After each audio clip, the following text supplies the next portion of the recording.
Hey gang, what's going on?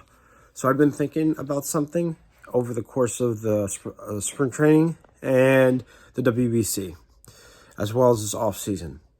So we know that the Yankees have been decimated with injuries, but before I get further into this, if you could hit that like, subscribe, and bell icon buttons, that'd be greatly appreciated. Very helpful for the channel, and it gives me great feedback on the content that I put out, as well as I don't want you to miss out on a single thing that I put out throughout the season, as well as the trade deadline, because we all know how the trade deadline gets with a lot of moving parts and a lot of, moving pieces. So we know how that gets.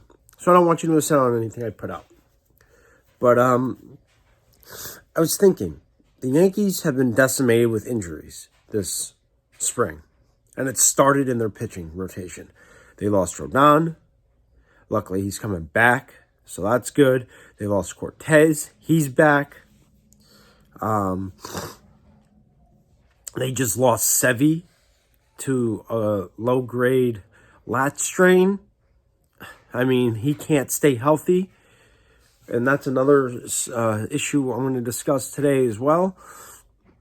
But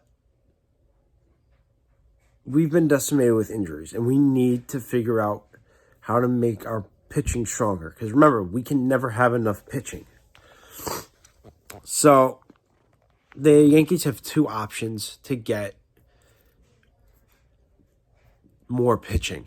That is either within their farm system, so on the in-house side of things.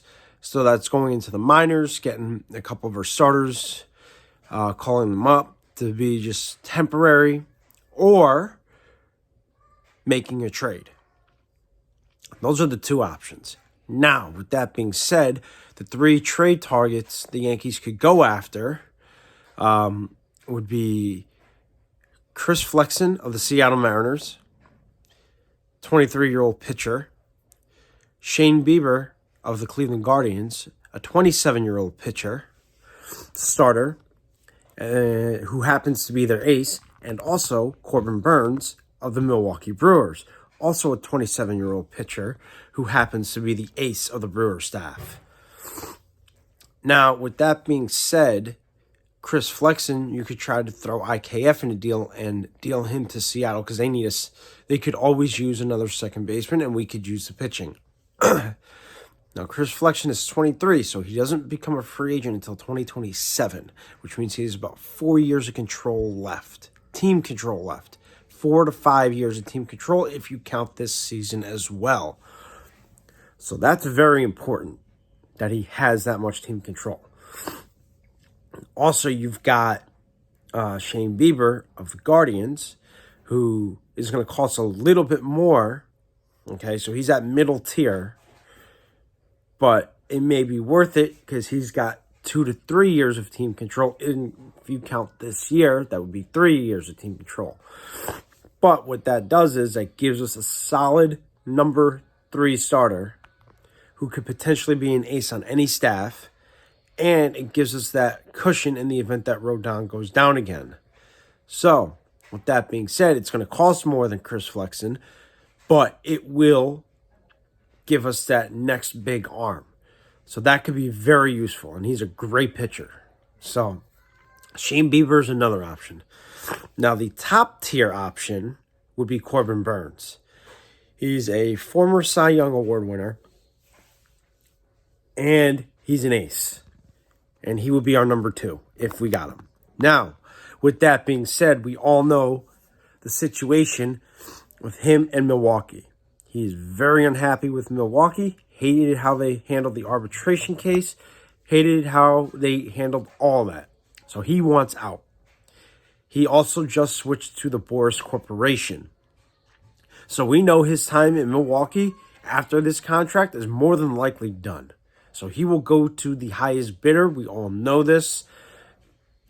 Milwaukee will probably be unable to re-sign Corbin Burns.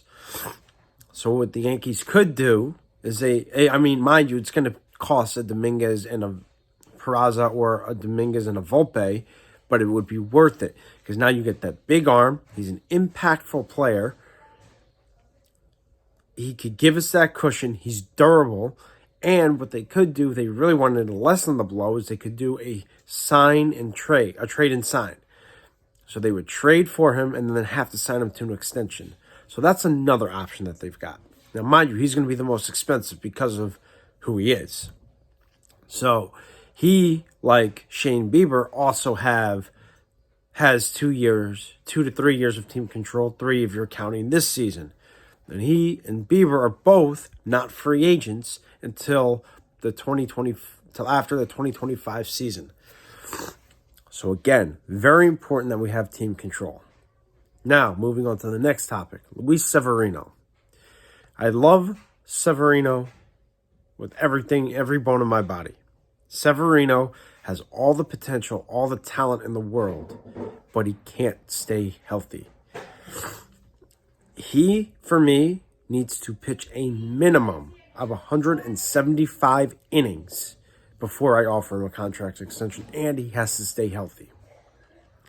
He can't be getting injured and staying on the IL for half the season. That's not going to work. That's not going to do it. That's not going to cut it. I love Severino, but we cannot afford to sign him to a contract extension and then him being hurt half of that extension. So that's not worth it. But let me know what you guys think. What would be some of your trade options or pitching options that you would look at to try to help this rotation? And what do you think of the whole Severino thing? What would you do? Would you sign him to a contract extension now, or would you wait to see how he does for the season and then try to sign him at the end of the season, which is what I would do? But let me know. Flood the comments. I want to get into this. I want to hear your opinions, your thoughts.